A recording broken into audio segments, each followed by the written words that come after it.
Beyond any reasonable doubt, the new science is showing us that our hearts do much more than simply pump blood through our bodies. We can build a machine to do that. An artificial heart will pump the blood. But we now understand that our heart does much, much more than simply pump blood.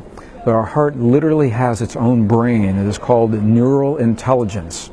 And it is the heart intelligence that our ancestors understood that gives new meaning to the role of the human heart in our lives today.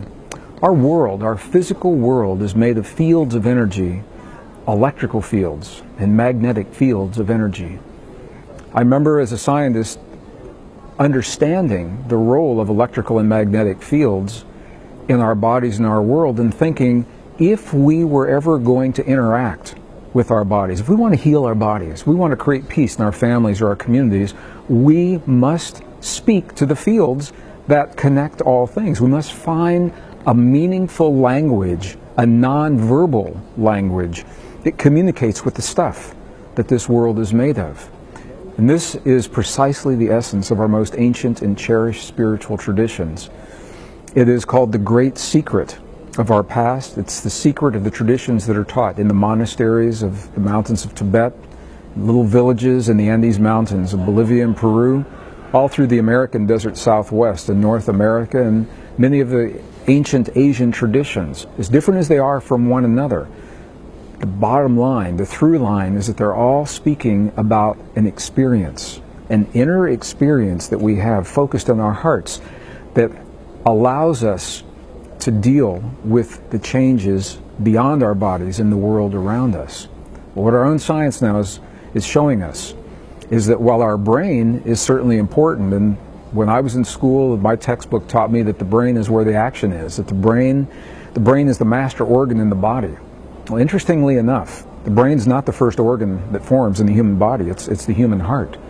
And one of the great mysteries is, what is it that triggers that first beat?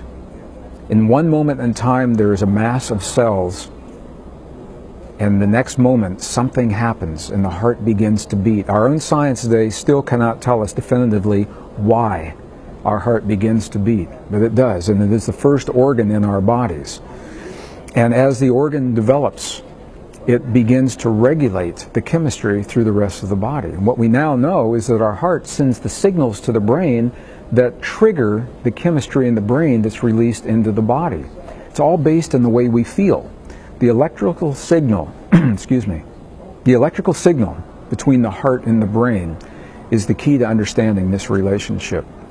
When we are in what is called coherence, an experience that is measured as 0.10 hertz, 0.10 cycles per second, when we're feeling the feelings that allow us to experience 0.10 cycles per second, that is when our coherence is optimum. That's when we're sending the optimum signal between our heart and our brain.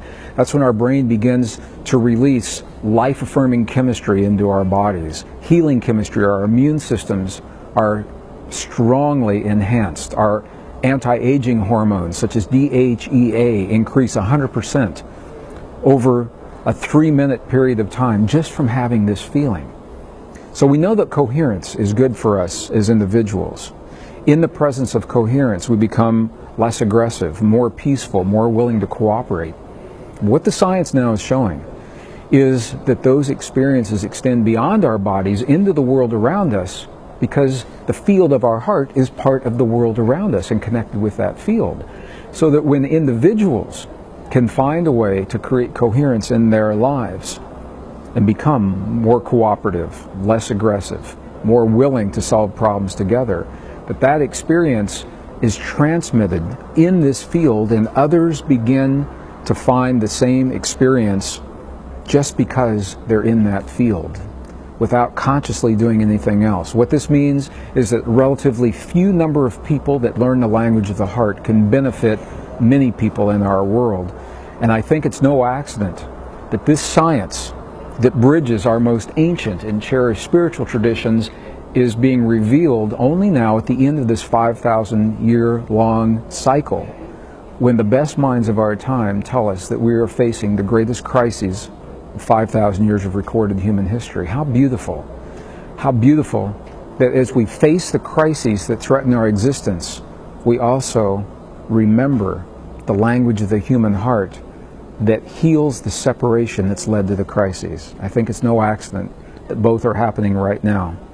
And this, I believe, is the power that leads us and changes our path, our trajectory from one of destruction to one of rejuvenation as we end this great fifth world age and find ourselves now at the beginning of the sixth world age of humankind.